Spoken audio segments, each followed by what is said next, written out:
I'm Good glad. morning. Good morning. How are you? Good morning. Good morning. Listen, it's a pleasure. It's a pleasure. It's a pleasure because I have been wanting to do this for a while. And I'm here talking about a caregiver's conversation with Dr. Jeanne Porter King. And let me tell you a little bit about why I wanted to do this. Um, I am currently a caregiver.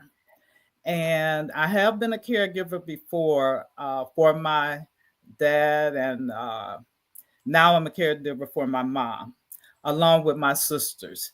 And it is something that really is something that if you haven't experienced it, most likely you will. And I got to a point, and I've talked to Dr. Jeanne. I call her Dr. Jeanne. I've talked to her a couple of times about my situation, and she's always motivating and inspiring. And I had gotten to a point a couple of months ago where I was just totally stressed out. I Mhm. mean, I even called the nurse station at my insurance and said, "Look, what's wrong with me?" And they said, "You need to go to emergency." And I'm like, "Emergency?" And they said, "And don't drive." But I was driving in the car. So I Wow. kept on driving to emergency. And praise God, I was just stressed. I was just stressed to the totality of the whole situation because it's just not something that's easy for a lot of people. And the thing that I found best that worked for me out of everything that I tried to do, because in my situation, my mom is declining mentally and mobility, but she's sharp as a tick. She is stubborn as a tick. And it just really kind of gets you stressed out. So I wanted to do this. And just a little bit about me. I am a fitness coach. I am an age positive motivator. And I think that it's important because people always say, nobody ever knows what's going on with you. You always got it together. I've even had people inbox me and say, "You got it together. You have it together all the time. You have it together all the time." And I'm like, "No, I do not." I do not have it together all the time. So I'm just coming out today. I'm surrendering. So I wanted everyone to be a part of this conversation because I know there's someone out there that needs to hear. Am I right, Dr. Jean? You are absolutely right, Sheila. The caregiving is a core value of our culture, and we take care of our kinfolk. But we often don't talk about the stress, the toll, the mental, emotional, and spiritual tension that it creates as we care for our loved ones that we love dearly. But it Right. is something that can be stressful. So I appreciate you inviting me to have the conversation with you so that you and your audience and people that are listening to us can really glean some tips on how to do it from a place of wholeness and wellness. That's why we call it caring well. You got to care for yourself even while you're caring for others. Right. So what I want to do is I want to tell the people who don't know you a little bit about your background. And I'm just going to read this. So Dr. Jeanne Porter Jeanne Porter King serves as an executive pastor. She is a board certified coach and an 8-time published author. Her latest book is Caring Well, which we'll be talking about today, 90 Self-Care Devotions for the African American caregiver, is anchored in biblical wisdom and provides caregiver with holistic wellness strategies for their own care while they care for others. You may connect with Dr. Jeanne. Let me just show you a little bit about where you can connect with her on show that for you. You may connect with her on her website, drjeanporter.king, or in the social medias, Dr. King, Dr. Jeanne Porter King. So with that, I really want to get started with it because I'm anxious. to know a few things. And some I've heard you speak several times. I've heard some information that you've given, and I've also wrote my I'm not going to call it, what is it called, a forward. What did I You just wrote? did an endorsement, and I was I so wrote an grateful to get your endorsement. endorsement. Yes, I wrote an endorsement for Caring Well. So I had a little, I had some things that I had before most people would have because I did read it beforehand, and it inspired me. It really did inspire me because one thing I know that you have to do is you have to pray and you have Mhm. to surrender when you're a caregiver. So one of the things that I wanted to know is what inspired you, because this that inspired me that you wrote it from a spiritual perspective. So what inspired you to write the book, first of all? Yes. Well, in 2020, at the height of the pandemic, my husband and I had brought my elderly mother in to live with us. She had gotten to a point that she had a number of chronic physical ailments. She never lost any cognitive ability except that which is common with aging. But our family had decided she really shouldn't live on her own anymore. So when I brought her in, or we brought her in at the height of the pandemic, within 2 weeks of living with me, she ended up in the hospital. And I thought, oh my God, she'd been on her own for so long. And then she comes to me. Well, it turns out she had a very severe underlying condition we didn't know about. So that Okay. kind of exacerbated the care demands. And after we got through that particular crisis, she went through rehab. I began to just write on Facebook a testimony of what the Lord had brought us through with this health scare. And I was amazed at the number of people who responded with, I needed to hear this, or I'm thankful, or I went through this. I cared for my mother or my parent, and you'll get through it, the encouragement. And so I just began to periodically post things. Again, building kind of this community around caregivers. I was amazed that so many people in my friend network were caregivers or had been caregivers. And so I invited them the end of that year for the next year. I invited anyone who had a story, join me, and we created a blog called Caregivers Corner and Mhm. invited people to write their stories to the blog, creating this supportive community. One of the executive editors at Our Daily Bread, Katara Washington Patton, saw it and invited me to propose on a book. They'd been wanting a devotional for caregivers because, number one, they, like you and I, recognize the increased demand of caregiving. There's more and more demand for caregiving as our elderly, the baby boomers especially, and traditionalists are aging but wanting to stay in their home. And they also recognize the spiritual dimension to caregiving. And so we proposed on it, got the book deal, and that's how Caring Well came to be, from this wonderful journey with caring for my mother to then sharing devotions that help anchor caregivers in their faith and spirituality as they provide care. Good. Now, I heard you say this before, and I found this quite interesting. Who are the caregivers? Like, you said something that I really didn't consider, that caregivers are becoming younger. Yeah, And can you kind of delve into that a little bit? I sure will. So that first of all, we define a caregiver as anyone who is providing support and care, whether it's for grooming, meal preparation, to and from medical appointments. So providing care for another person who can't do it for themselves. And what I tend to do, especially for the blog, we looked at the range of caregiving relationships. It's a relationship. It's a relationship of someone providing care for another who can't totally do it for themselves. And to maintain their independence, it might be a caregiver coming in periodically to that person's home. It might be because the family has needed to put the loved one in some type of institutional living situation, then it's coming to advocate on their behalf and fill in the gaps there. Or it's bringing a loved one into your home to care for them and help them with assisting with those care needs.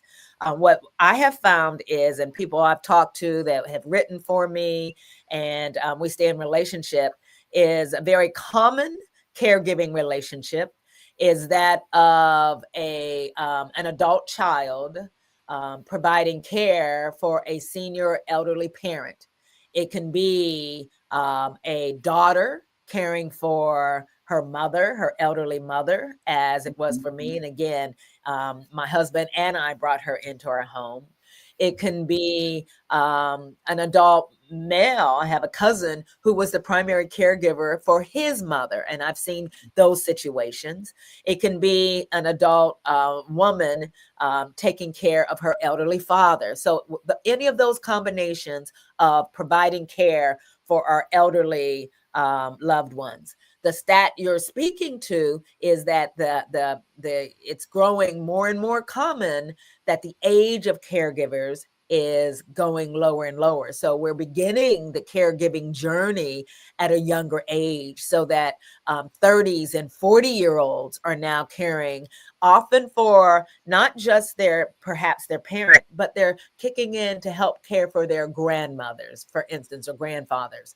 Secondly, you can have spouses that are caring for their partners as they have either run into some type of health challenge or as they're aging. So, spouses caring for one another. And then the other category, we're going to actually have a written blog on that in June, is about caregiving for special needs children across the lifespan, from baby, infant to childhood to adult. So that would be a third type. I mean, there are all other combinations. I've talked Right. to people who are caregiving for friends who are Mhm. single, had no children, Right. and they needed care, and friends have stepped in, or for neighbors. You've heard stories of neighbors saying, "Oh, we've got to go Mhm. see about Mrs. Such and Such or Mr. So Right. and so." And I've actually seen just across my social media, I've seen people doing caregiving for all of those things. Exactly. And the thing that is most important, that we people are frustrated, they're tired.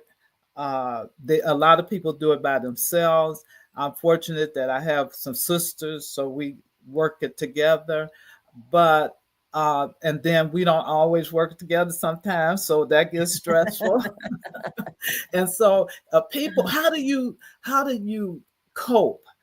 What how do you cope? Because we lose our self-care. I mean, I'm in and out of my home, where I live. I come backwards and forth to Chicago, and I kind of got away from what I like doing every day. Not kind of, I did get away from what I did. So I just had a thought last week. I said, don't you have, well, they call it one pass, but some people know it as silver sneakers, right? I'm Yes, a yes, silver sneaker yes, certified. So yes, I'm like, you better find a place where you could go, because it's kind of cold in Chicago. So I said, you better find a place where you could go and release some of that. And I just did one email and it came back, sure, we accept yours. Come on in. yes, And I've been yes, going ever since. But it yes, just shows you how your mind works, because it's something that I do all the time. And I get out and walk. I mean, I've been doing that for many years, but the workout is also a part of my lifestyle. So when I uh, was able, I just had to laugh at myself, because it's things that you don't think about. So how do we some of the pointers that you made, how do we just get past that block because we're so stressed, we have so many things going on, and then we lose ourselves. Yes, you described that so well in your own experience. And what I've come to recognize that happens is entering so intently and intensely into a caregiving situation shifts and change your routines, your habits, and even sometimes your sense of self. In Hmm. my case with my mother, for instance, because she had so many chronic ailments that I now felt I was responsible for. So she needed to eat at, regularly scheduled times to manage her diabetes. I needed to manage her medicines to make sure she got them on time. And sometimes, because that's a new routine for us, we get so absorbed in creating these patterns for the person we love so dearly that we Hmm. do neglect our own care, or we not learned how to integrate our own care into that new routine, which Hmm. means having to prioritize some things. Some things have to go. Some things cannot be top of your priorities anymore because you have this new assignment. And some of Hmm. the healthiest perspectives and mindsets that I have found is in seeing this caregiving season as a calling, accepting that this is what it is for right now. And God has Hmm. allowed me to come to this season. So see it as part of a calling, part of a season that God has you in, and then shifting the mindset to accept then what is priority, what is God given for this season. And then eventually, as that new routine, and you get more comfortable with that new routine for your loved one, you've got to integrate back in the habits and rituals for self. And they may look different. For instance, at each season of our life, we make these shifts. When I Hmm. was single, for instance, I had a certain pattern for Sabbath time, and 2 or 3 times a year retreat time. Once I got married, I did those a little differently, and we did some things together. So when mom came, my Sabbath, or I would do a monthly prayer day, a day of prayer. And with her, even though I had caregiving assistants, we hired the best caregiver assistant. But there was only so many hours a day that Right. uh, we would hire her for, twice a day. So I couldn't do a whole day of prayer once a month. My Sabbath time shifted. It didn't mean that I didn't have them, but I had to make adjustments. One of my Hmm. biggest lessons from this whole season really came, and I created a beatitude. We know blessed are the poor in spirit, blessed are the Yeah. meek. I created, blessed are the flexible, for they shall not be bent out of shape. Because Okay. if we're too rigid in our caregiving, we will that frustration will increase, the stress will increase. We find ourselves impatient with the one we're love, and they at all times need to be respected and cared for. But so do we. And so what Hmm. I learned is there had to be another level of flexibility, that I accepted that what is not what was or what should be or could be. Right. And I learned to flex and move in and out of these daily interactions that might change on a dime, but learn to Hmm. kind of be flexible with it. Right. And one of the things that I have just told myself, I said, as the mental decline increases. So one of the things that I told myself, okay, girl, you just got to let something go. Yes, yes. We You can't be got to everything. let We something. are not every woman. Right. I mean, one as an example, I had two auditions because I and in that industry too. Like I said, gotta let something go. So I had two auditions for TV programs this week, and one came right after the other, and I really wanted one of them. I really wanted, because it's a show that I watch and all that. I could not do it Yeah, because I could not learn those lines, and it wasn't like it was a lot of lines, but it was a long. You had to interact with 3 pages of people. I couldn't do it. So I said, Sheila, you just can't do it. At your Right. time, God will give you another time Right. because God is not a one-time God, and God will Exactly. give And you another time. it's accepting that what is and trusting that your times and your life and your times are in God's hands is what scripture says. As you know, I serve in the ministry with my husband as the executive Mhm, pastor at our church, and I run a consulting and coaching business that I've done for years. You talk about shifting. Now, the blessing was because it was during the pandemic that we brought her in initially. I was already working from home, so I had more mhm, of that flexibility, mhm, along with the caregiver that helped us. But you talk about changing some routines, letting some things go. I had to put clearer boundaries in place, even with clients, because I had a lot of East Coast clients. They were scheduling meetings at 8 o'clock Eastern time, and it because I was that quintessential consultant. The consultant always, whatever they wanted, they got. I mean, the client, whatever they wanted, they got when it came to Transporter Group Inc. Um, but I had to realize I could not. I had certain things I had to do in the morning to get mom ready for her caregiver. She'd take it from there. So I had to put a hard start on that. I did not have meetings before 9 a.m. Central, which is what it should have been anyway. And I usually stopped by 4 so mhm, that I could then begin meal prep. I remember being on calls that there's times I had to drop off to go see about her.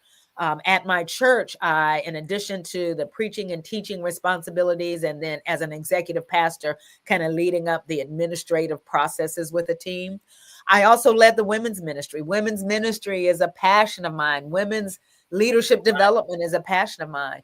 But I mhm, could not lead the team.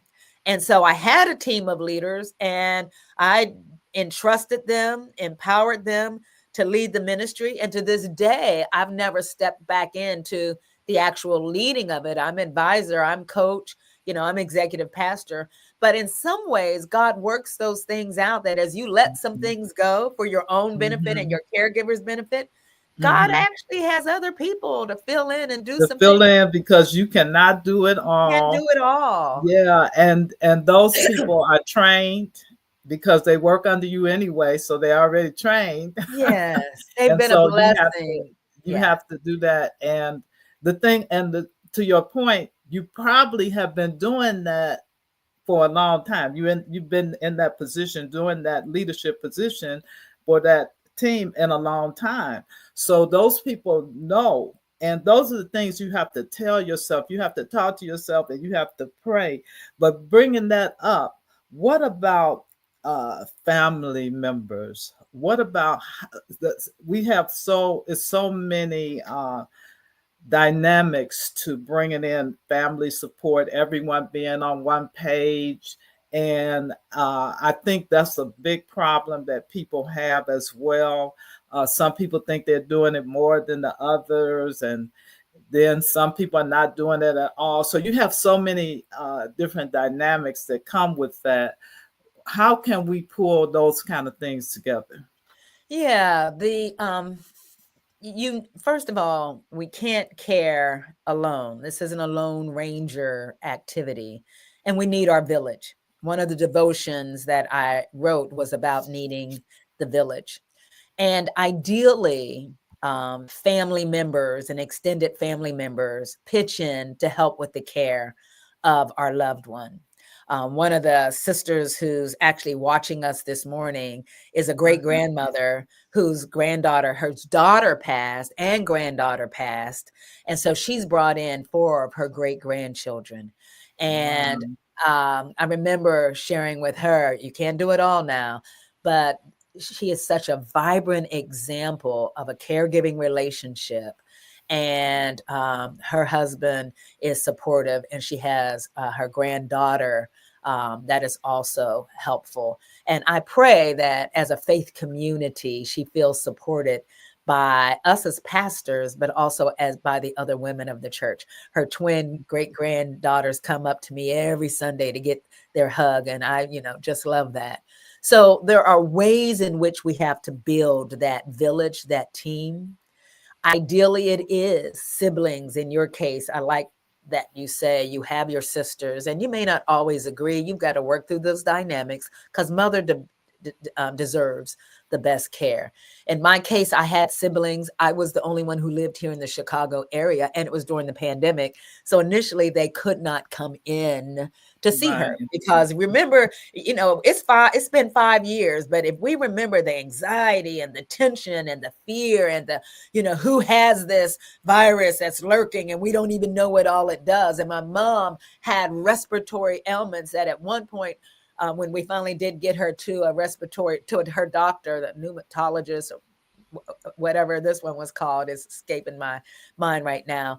She asked me if my mother was vaccinated. By then, we had the vaccines, and I said, "Oh no, at her age, I didn't think her immune system could take it." That it was an older white lady. She looked at me, that doctor, and said, "Ma'am, get her to get vaccinated immediately because at her age, her Mm-hmm. immune system can't afford not to have it." Right. So that was an eye opener for me. So that again, her doctors, her medical care, that became part of the team. Though my siblings couldn't come in to support us until we got vaccinated, phone calls, sending other types of support. My mother was really close to her grandchildren, especially her granddaughters. They would call weekly. We'd FaceTime so that she'd sit in her chair and she'd have her long conversations with her granddaughters.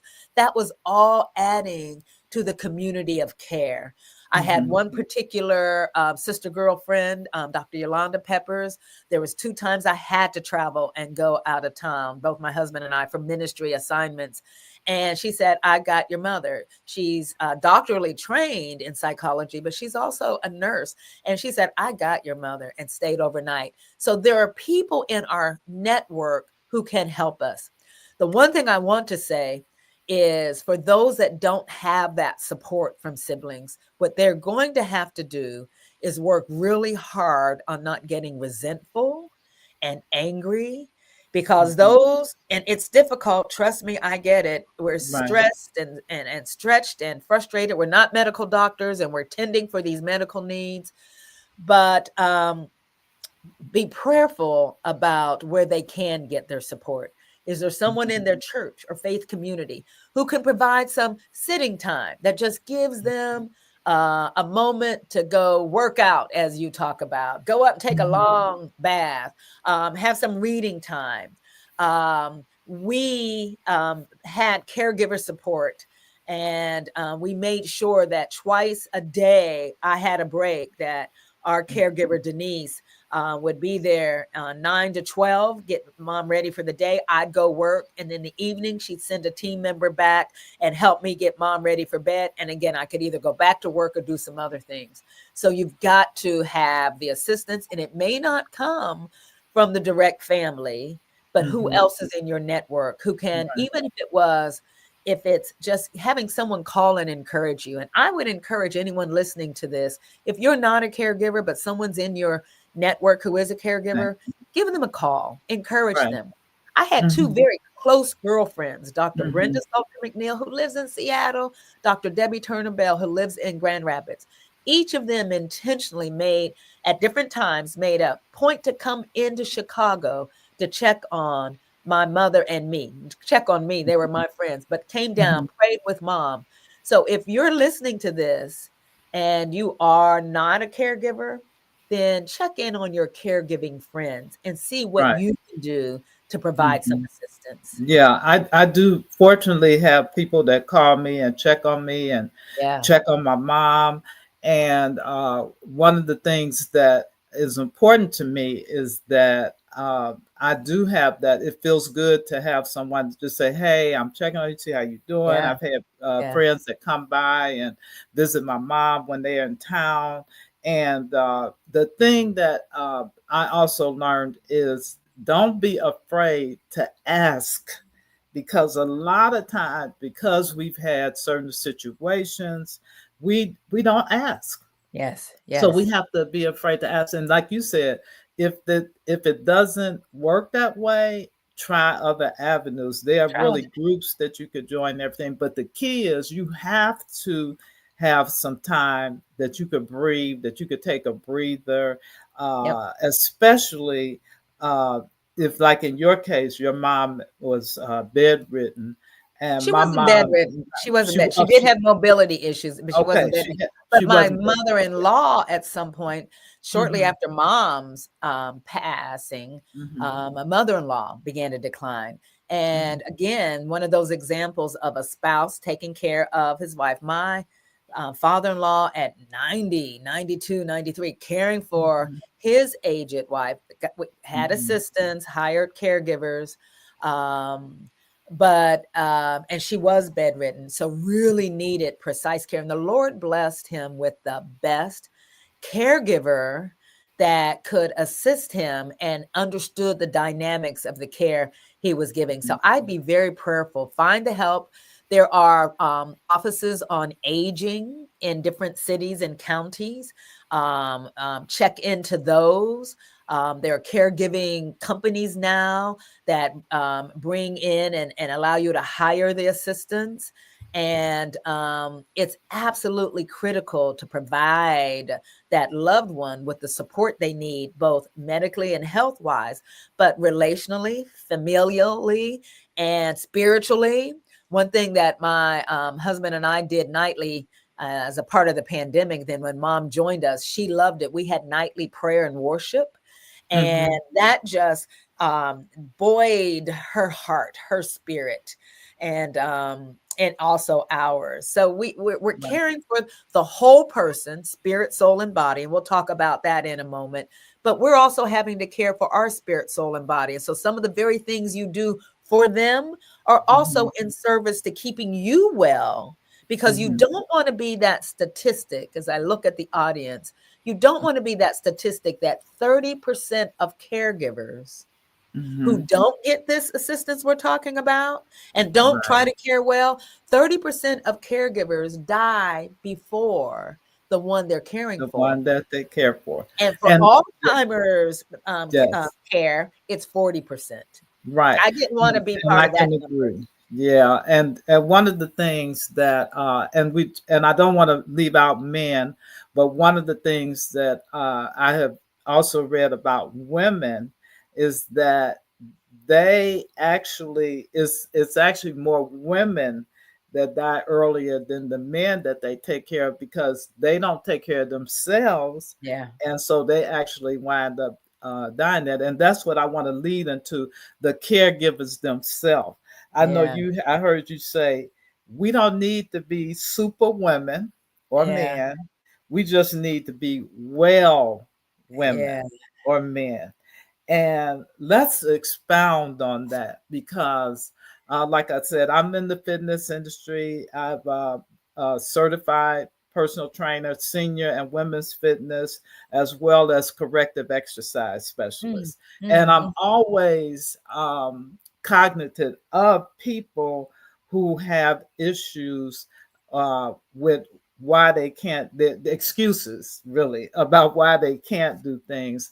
And as I tell myself, it's really no excuse.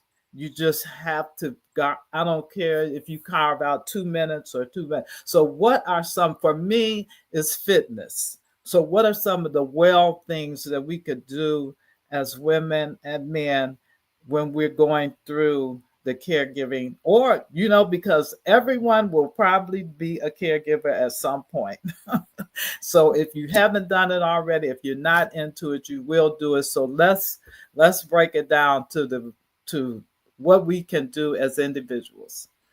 yes, yes, yes. Let's start with the very first thing you raised is the image of ourselves. How do we see ourselves? And the mindset that goes with that. And so I use this metaphor of so many of us, especially as women of color, Black women, we have seen ourselves as that superwoman. We can do everything. I'm every woman, right?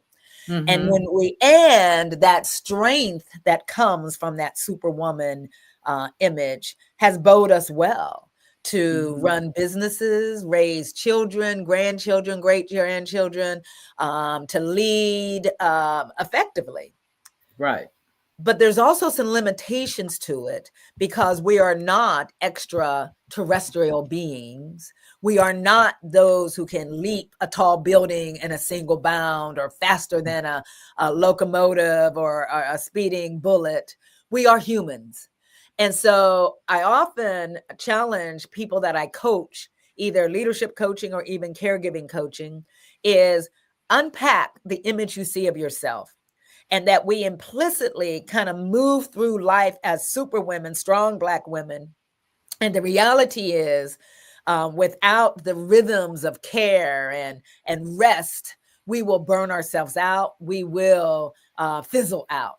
And my first recognition that I was caring like a superwoman is my office is down on our lower level in our home. Mom's living area, we had turned our family room into her living area.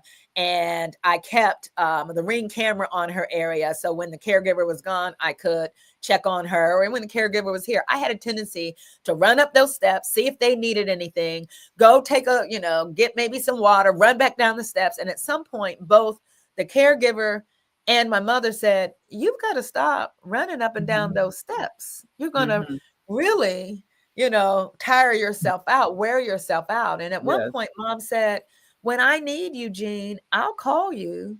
There's things I can still do for myself." So the first thing is I talk about, if not shifting totally from a superwoman to a well woman, is integrating that vulnerability, integrating times of rest, integrating the notion of, and I draw the well woman from the notion of the woman at the well. When she had a Hmm. conversation with Jesus, he talked to her about the living water that flowed Hmm. from the well. He said, "I will be in you, a well of living water flowing up into everlasting life." And when we, as believing women especially, get to that place that the well woman says, that well is flowing up, I'm drawing from it, and it fuels my whole life, even my caregiving life.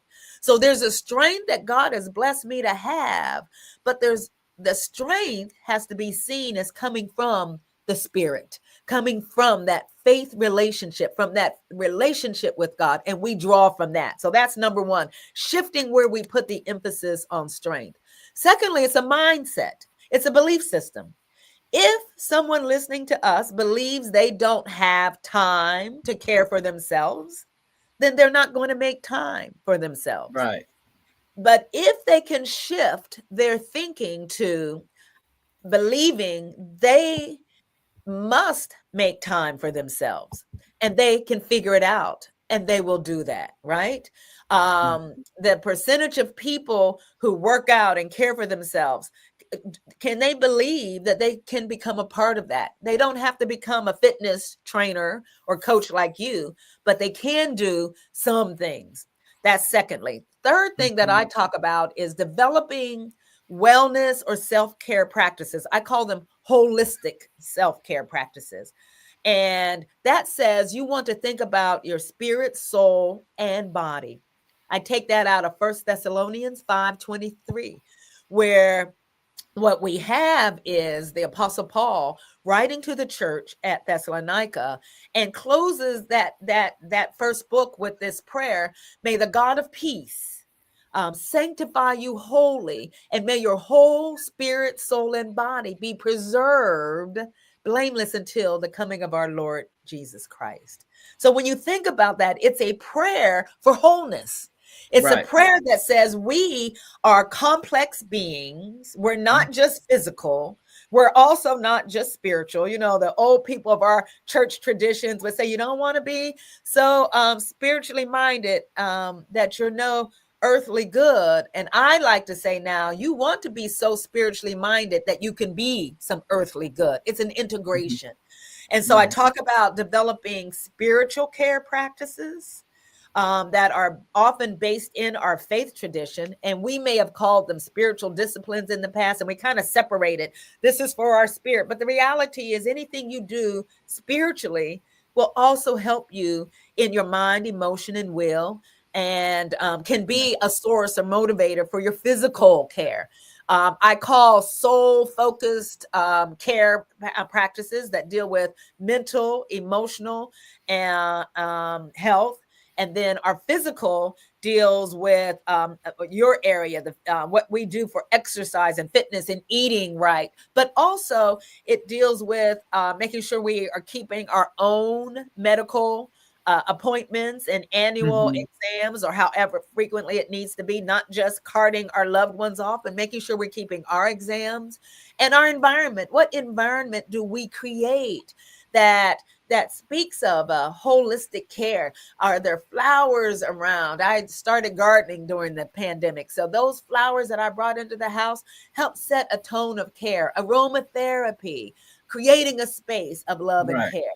So Right. those are kind of that's the framework that I use. And Hmm. anyone who wants to follow me on socials, my latest newsletter actually gives specifics in each of those categories that people can choose from to develop their holistic self-care plan, especially as a caregiver. And I have your information on the ticker below the screen too, so people can see. Awesome. And I yesterday I came in and I was doing I again I had been out doing some work and I came back because I don't like to leave my mom longer than an hour or two by herself. So I came back and I had some little Yes. carry candles that you could carry in your suitcase and all that, little tin Yes. cans. And I lit that candle and it Yes. was like the Yes. whole room just turned around, and it's those little small things Yes. that you could do. And I just want to really encourage people because, like I said, I'm not one that normally, most people don't even know that I'm caregiving Yeah. unless it's my small circle. I didn't put it all out on social media or anything. Because I'm one that just basically deals with what I got to deal with and whatever. Yes. But I said, no, you have to share this because it's someone, like I just saw someone, let me just say, I have to find it again because I'm not good at that. But I just saw someone that said they needed this, that Yes. wrote that they needed that. Oh, yeah, lady, she wrote that I really needed to hear this. I am a caregiver for my mom. I love her dearly. However, get stressed. I love that this is from a spiritual perspective. So somebody, and then we have another CW4. She's been a caregiver, I think, for her 98. I think she said 98-year-old mother who'll be 99 in August. My mom is 95. So people need to hear this. So whether Yeah. they're on this morning or they listen to it later, which most people do, it's something that people need to hear. So I'm really glad that you came on and spent your morning with me. It's my Because we pleasure. actually have had some travel time. We've actually been to resort together, and Yes. I really want to bring in Dr. Tony to talk about retreat and resorts Yes. and hers coming up. So those are Yes. things I that and speaking of which, was January of this year that we were there, and I cannot tell you how many people I talked to that said they could not wait to get there. They were going, it was Yeah. people that had similar situations as mine. People had Yes. work, people had family, marriage, whatever. And it was like so many people were in that mindset that those 4 days really made a difference in their life. So I just thank you for coming on. And I just want you to really, if you could just share a closing remarks so that people will know. I have a ticker going on uh, for you. And my name is Sheila Agnew McCoy, and this is Dr. Jeanne Porter King. And if you could just close, and I know if you have questions, you could put them in the comments. And we may not be able to get them all now, but we will go back and look at the questions as well. Well, first of all, thank you, Sheila Agnew McCoy. Thank you. I think I've known you now almost 5 years. We started, I think we met through Dr. Tony. And then, as you said, we ended up on platforms together. So I appreciate your ministry, your service, and your profession, that you're helping us age well. My books are Leading Well and Caring Well. I'm waiting for you to write one, Aging Well. Well, And then, actually, it's in the mix now. amen. But I want to thank you for using your platform to talk about something. My platform is typically to women leaders, whether it's corporate or church leaders. And I found the same thing, that a large majority of women that are in my audience are caregivers. Rosalind Carter had the best quote ever. She said, there's only three types of people: those who have been caregivers, those who are in need of caregiving, or will be in need of caregiving at some point, will, become a caregiver even. So with that in mind, I'd want to encourage your audience and my audience to make sure you are caring well, caring from a deep place that, Mhm. number one, reinforces the importance of your own health and your own wellness as you are trying to extend the life and care for a loved one, be it a parent, a spouse, a child, a friend, a neighbor. But you are valuable also. Scripture says you are fearfully and wonderfully made. Marvelous are your works, oh God, and that my soul knows very well. So you want to give yourself permission to care Mhm. for yourself. Self care is not selfish. Self care is being grounded in the rhythms and routines and habits that allow you to flourish, that you might fulfill your purpose in this earth realm. And for this season, part of your purpose is caring for another loved one.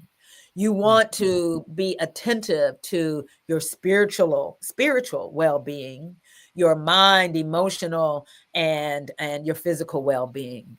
I encourage you to get the Caring Well book. It is a devotional book, so it is grounded spiritually. There's scriptures, reflections, there's closing prayers after each entry, but there's also journal prompts or reflection prompts for you to write out. You might have to carve out early in the morning 5, 10, 15 minutes for yourself, late at night after you put your loved one to bed, at a lunch break. But you have got to be strategic and intentional to plan for your care. Your failure to plan is going to make sure that you fail at any self care plan. I like to call it holistic self care, WHOLISTIC. As I said, I gather it from 1 Thessalonians 5:23. But holistic self care that's looking at your well being, of how you care for yourself, your loved one, your environment you create. But it starts with a spiritual mindset that says, Mhm. this is good. This is what God would have me to do. Care for my whole being in such a way that I can live out my purpose right now of caring for my loved one. So I'd love for you to stay in touch. If you want the newsletter and the links that have the tips for this month, we do a great self-care, getting ready for summer self-care newsletter. They can DM me on Instagram or Facebook, instant message me. And to your point, Sister Sheila, if there are questions that get asked that we're not able to cover here, we can put out a special edition and blast it to both of our audiences with answers to questions. And if I don't have the answers, I will find someone else. I'm not saying I have all the answers, but I'm Mhm. thankful that God is guiding me on this journey. And I look to the Lord for that revelation and the wisdom and the resources that we all need to care well. And that is really great. I'm so happy that you came on. And I want to reiterate, get the book. It's a devotion, so it's something that you could use on a daily basis. And I always tell my clients, I ask them, I say, do you want to be made whole? That's right. So you have to That's right. decide if you want to be That's whole. right. So you could be whole and go through challenges. That's You right. could deal with adversity and still overcome the adversity. And it may not be 100% what you think you want, but let me just say, it's going to be what you need. Right, right, right, right. Because God knows. You've got to Yes, trust that your life is in God's hand and God has a plan for you. God has declared the end, your end from the beginning. And right, so we have to trust this is part of our faith walk, our spiritual walk. This is part of our life right now. And we put our trust and faith in Jesus and we keep moving forward. And are there moments that we cry and the tear? Yes. But hallelujah. God takes every one of Move. those tears and puts in a bottle. God comforts our heart as we walk through the valley of the shadow of death. Hmm. When it feels like we don't know how long this will go on, God says one step at a time. I also use deep breathing and breath prayer as a practice that just brings the anxiety down. And again, anyone who wants more tips on deep breathing or breath prayer, again, DM us. But just this notion of sitting there, because when we're running to and from and we're taking care of their needs and other people's needs, our breathing gets very shallow. Yes. But when we can do deep breathing from the diaphragm, in, in, out, it's actually sending messages to our brain, our parasympathetic Hmm. nervous system Yes. that Yes. says, calmness, Hmm. be still. Yes. There's no threat here. Yeah. There's no threat. Be Hmm. still. And again, I will close with that passage. It says, be still and know that I am God. And if And we could all just stop right now and take a deep breath, in, and now slowly again, just take it from your core and just bring it all the way up. And I know you feel better. and turning that into a breath prayer that either out loud, quietly, or in your mind, as you breathe in, saying, Lord Jesus or Holy Spirit, breathe out, strengthen me, help me, be with me. Amen. And with that, we're going to close it out. I want to thank you so very much. As I said, Dr. Jean's information is on the ticker, and you could also reach me on social media and on IG and Facebook and YouTube. This is actually streaming on YouTube. So if you're on YouTube, you can go look at it on YouTube. And I don't know where else is streaming because it's hard to say if it went through or not. But you know what? Thank you, everyone, for joining. God bless. Thank you so God much. bless you, Sheila. Thank you.